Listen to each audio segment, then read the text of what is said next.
puwetika ng isang manunulat ay nagsisilbing salamin ng kanyang mga paniniwala, pagpapahalaga at pananaw sa buhay.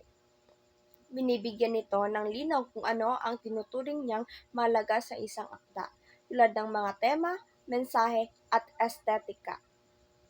Ayon kay Aristotle, ang trahedya ay may tatlong pangunahing elemento. Ang una ay catharsis. Ito ay proseso ng paglilinis ng mga emosyon ng manonood, awa at takot. Ang pangalawa ay anagnoresis. Ito ang sandali ng pagkakakilanlan o pagtuklas ng bida sa isang mahalagang katotohanan, tulad ng isang lihim o pagkakamali. Ang pangatlo ay peripetia. Ang peripetia o pagbabaligtad ng kapalaran ay nagpapakita ng hindi inaasahang pagbabago sa buhay ng bida. Sa kabuuan, ang tatlong elemento, ito ay nagpapakita ng makulay na dinamika ng trahedya. Sila ang mga salik na nagpapatibay sa mensahe ng kwento at nagpapadama sa panonood ng mga emosyon, maghuhubog sa kanilang pananaw tungkol sa buhay. Comics. Ang comics ay isang grapikong medium na binubuo ng dialogo, mga salita at larawan na siyang nagsasalaysay ng diwa ng kwento. Sa Pilipinas, sinasabi ni Dr. Jose Rizal ang kaunang-unang Pilipino na sumusulat ng comics na pinamagatang niyang Pagong at Matsing, isang medium ng pagpapahayag na gumagamit ng mga imahe, kadalasan may teksto o iba pang mga anyo ng impormasyon bawat upang magpapahayag ng mga ideya o maghatid ng salaysay o kwento. Bahagi ng mga comics. Una, ang kwadro, naglalaman ng isang tagpo sa kwento o frame.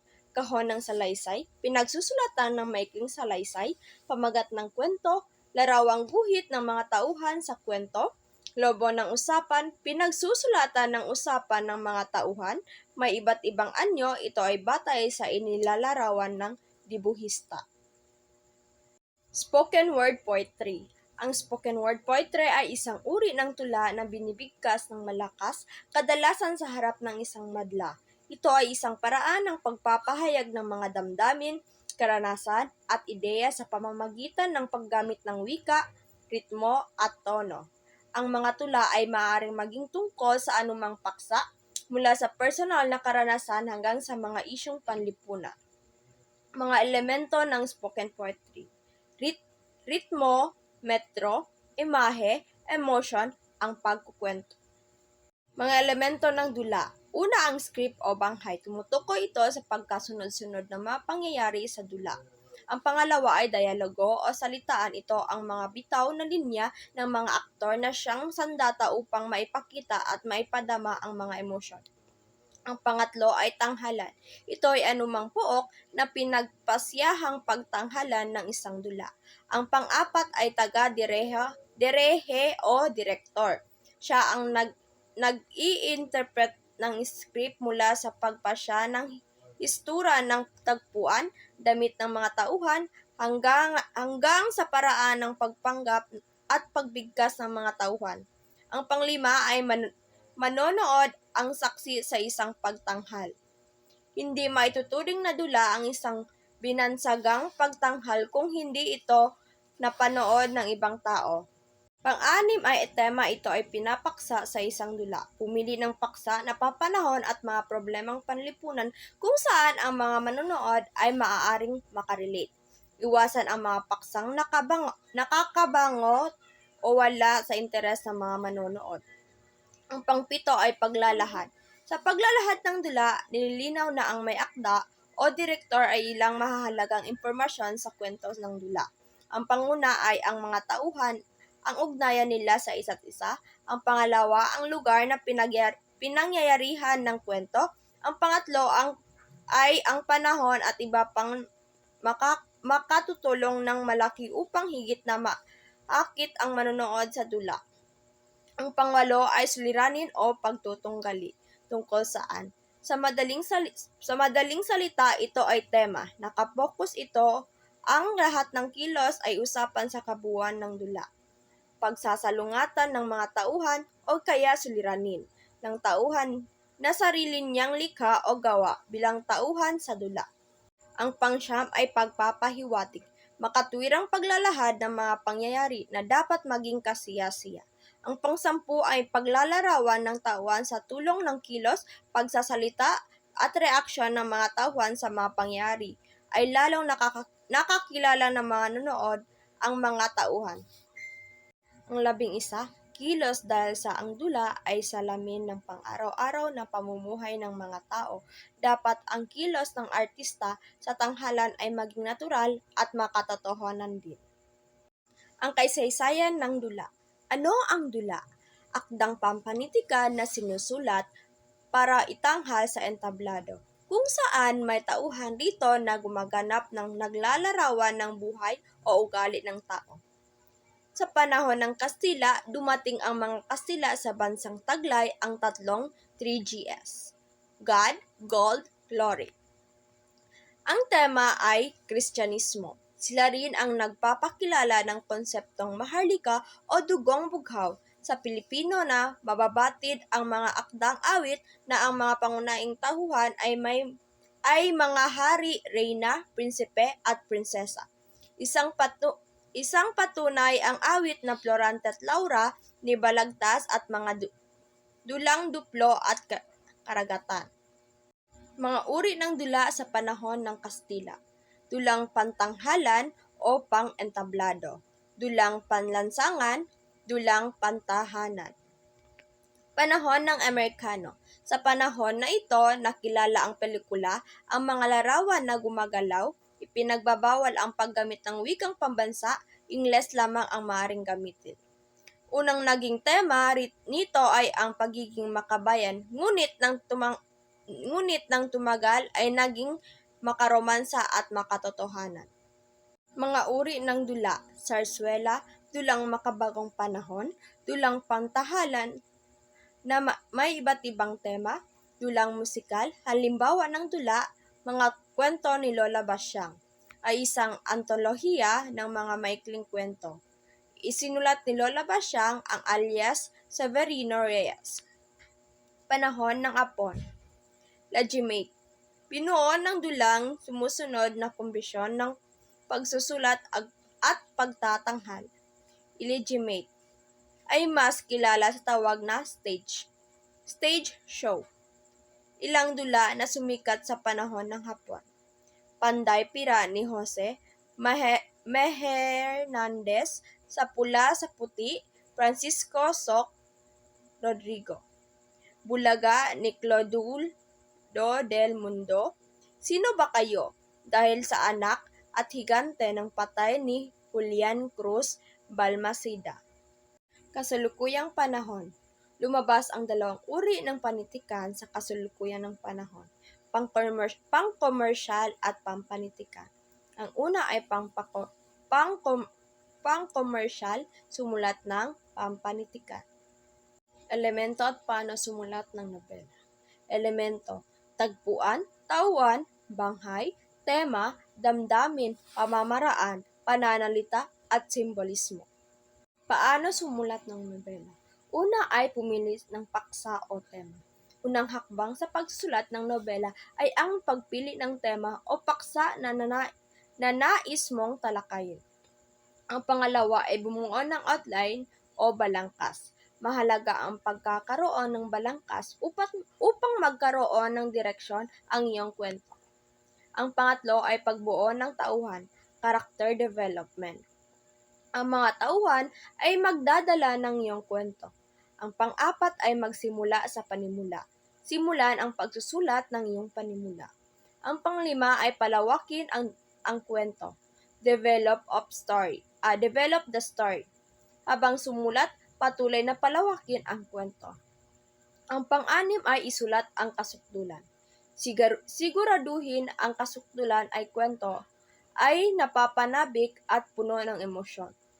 Ang pangpito ay isara ang kwento. Kapag narating ang kasukdulan, simulan ng buuin ang wakas. Tapusin ang mga kwento ng iyong mga tauhan at siguraduhin nasagot ang mga pangunahing tanong ng kwento. Ang pangwalo ay revision at pagwawasto, editing and revision. Pagkatapos maisulat ang buong nobela, basahin ito muli para sa revision. Ang pangsyam ay maghanap ng critic o beta reader Magandang ideya ang pagkakaroon ng beta reader o critic na magbabasa ng iyong nobela bago ito ilimbag. Ang pangsampu ay itala ang nobela. Kung tapos na ang lahat ng revision at ikaw ay kontento na sa iyong gawa. Nobela, isang mahabang kasaysayan, tuluyan ang nobela ay naghahati sa mga kabanata na sumasakop na mahabang panahon ay ginagalawan ng maraming tauhan.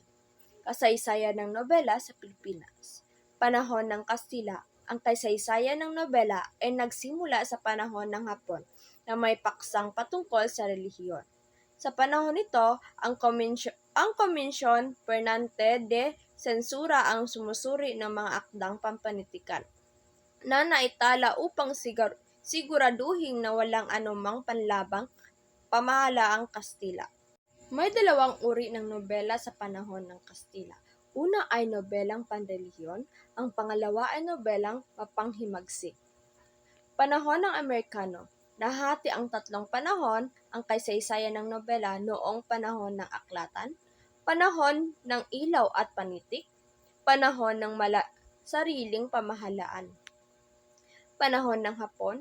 Noong panahon ng Hapon, hindi rin naging maunlad ang nobela dahil sa kakulangan ng materials, papel, na niliitan ang mga letra sa liwayway. Tayutay at idioma sa pagsulat ng tula. Tayutay. Ang tayutay ay isang uri ng pampanitikan, pahayag na ginagamit upang magpahayag ng mga ideya, damdamin, o larawan ng mas malikhaing paraan.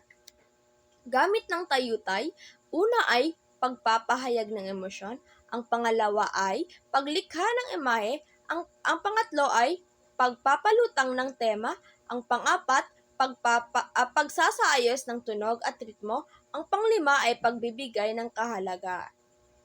Idioma. Ang idioma ay isang pahayag na ekspresyon na may tiyak na kahulugan, ngunit hindi ito ay dapat intindihin sa literal na paraan. Madalas ito ginagamit sa wikang upang bigyan diin ang mga konsepto, damdamin, o kaisipan sa mas malikhaing paraan. Gamit ng idioma. Una ay pagpapahayag ng konsepto, ang pangalawa ay paglikha ng imahe, ang pangatlo ay pagsasalin ng kultural na kahulugan, ang pang-apat ay pagbibigay ng kulay at estilo. Ekstruktura ng tula. Tugma. Ito ang pagkakasintunog ng mga salita sa dulong pantig ng bawat taludtod ng tula. Ito ay nagbibigay ng tula ng himig o indayog. Dalawang uri ng tugma. Ang panguna ay tugma sa patinig o ganap. May magkakaparehong tunog ang huling pantig o dulong pantig ng bawat taludtod. Halimbawa, mahirap sumaya ang taong may sala. Kapag ang tao sa saya'y nagwagi, minsay nalilimot ang wastong ugali. Ang pangalawa ay tugma sa katinig o diganap. May taludtod na nagtatapos sa magkakaibang titik ngunit magkatulad ng tunog. Halimbawa, pinipinho kong bayan ay paalam, lupang iniirog ng sikat ng araw, ngutyang mahalaga sa dagat silangan, kaluluwalhati sa aming pumanaw. Sukat. Ito ay tumutukoy sa bilang ng pantig ng bawat taludtod na binubuo sa isang sakno. Ang pantig ay tumutukoy sa paraan ng pagbasa. Halimbawa, isda. Ito ay may dalawang pantig. Isda ko sa Mariviles. Ito ay may 8 pantig. Mga uri ng sukat. Ang panguna ay wawaluhin. Halimbawa, isda ko sa Mariviles. Nasa loob ang kaliskis. Ang pangalawa ay lalabindalawahin. Halimbawa, ang laki sa layaw, karaniway hubad. Sa bait ay muni, sa hatol ay salat. Ang pangatlo ay lalabing-anim. Halimbawa, say-saring bungang kahoy hinog, na ang matatamis ay nagkaroon sa loob, may bakod pa sa paligid. Ang pang-apat ay lalabing-waluhin. Halimbawa, tumutubong mga palay, gulay, at maraming mga bagay. Naroon din sa loobang may bakod pang kahoy na malabay. Tono, ito ay tumutukoy sa paraan ng pagbigkas ng bawat taludtod ng tula. Ito ay karaniwang pataas o pababa. Tula ay isang anyo ng panitika na nagpapahayag ng damdamin ng isang tao. Ito ay binubuo ng mga saknong na may at ang saknong ay binubuo ng taludtod. Ang kalipunan ng mga taludtod ay tinatawag na taludturan o saknong. Karaniwang ito ay wawaluhin, lalabindalawahin, lalabing-anim, at lalabing-waluhing pantig. Kasaysayan ng tula sa Pilipinas. Panahon ng Kastila. May 4 na iambag ng Kastila ang panulaan. Una ay ang tugma. Ito ay huling salita sa tula na kung saan magkakasintunog. Ang pangalawa ay Passion, isang naratibong tula na nagsasaad ng buhay ni Jesucristo. Ang pangatlo ay Dalip. Ito ay gaya ng Passion, ngunit ito ay nagsasaad ng buhay ni Birheng Maria. Ang panghulit naman ay ang Awit o Corrido. Ang mga tulang ito ay may paksang tungkol sa pangromansa. Panahon ng Amerikano at Latang Bayan 1900 to 1921. Yumabong ng husto ang mga tula at nanaig ang teoryang pampanitikan na romantisismo, ilaw at panitik. Noong 1922 to 1934, sumikat ang Liwayway Magazine at dito nakatala ang ibang mga tula sa panahon ng Amerikano. Panahon ng Hapon, kilala sa tawag na gintong panahon ng panitikang Pilipino, sapagkat malayang ginagamit ng Pilipino ang sariling wika. Sa panahong ito ay nakilala ang 2 anyo ng tula. Ito ay ang haiku at tanaga. Kasalukuyang panahon. Ang mga tulang na isulat sa panahon ito ay mas malikhain, hindi lamang ang mga paksang hingil sa pag-ibig, ngunit kadalasang pumapaksa hingil sa kanilang danas sa buhay.